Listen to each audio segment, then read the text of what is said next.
हम हर रात आसमान में चांद देखते हैं, राइट? पर क्या कभी ये सोचा है कि वो वहां आया कैसे? उसकी कहानी क्या है? आज ना हम इसी बड़े सवाल की तह तक जाएंगे।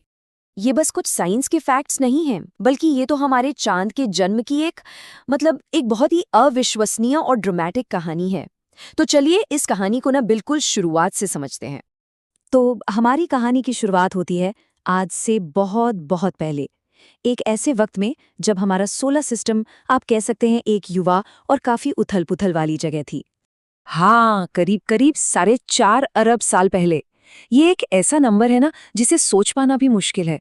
उस समय हमारे सौर मंडल में ग्रहों का बनना बस शुरू ही हुआ था। और ठीक इसी दौर में हमारी अपनी पृथ्वी भी एकदम नई नई बनी थी। ये एक धधकता हुआ पिघली हुई चट्टानों का गोला थी, आज के हमारे इस हरे भरे ग्रह से एकदम अलग। पर इसकी किस्मत बदलने वाली थी।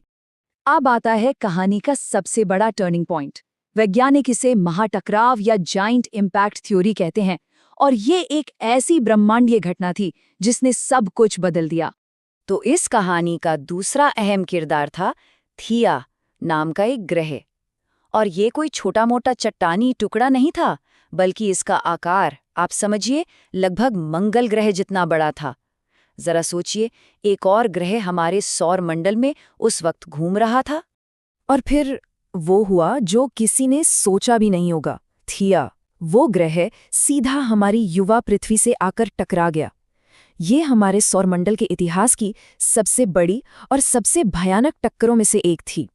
ये टक्कर इतनी जबरदस्त थी कि दोनों ग्रहों के हिस्से पिघलकर अंतरिक्ष में चारों तरफ बिखर गए।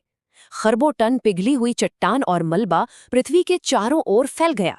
लेकिन इस महाविनाश से ही एक नई चीज के बनने की शुरुआत हुई। इसी बिखरे हुए मलबे से हमारे चांद का जन्म होने वाला था।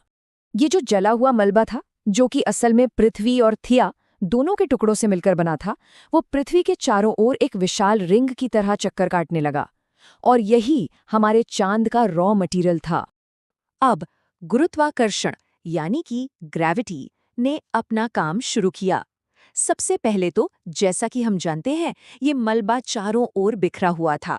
फिर लाखों सालों के दौरान ग्रेविटी ने इन सभी टुकड़ों को धीरे धीरे एक दूसरे की ओर खींचा और वे आपस में जुड़ने लगे। और आखिरकार ये सारा मलबा जुड़कर एक बड़े से गोले का रूप लेने लगा। और यही गोला जो उस महाटकराव के बाद पैदा हुआ था, वो धीरे धीरे ठंडा हुआ और हमारी धरती का इकलौता खूबसूरत चांद बन गया। वही चांद जिसे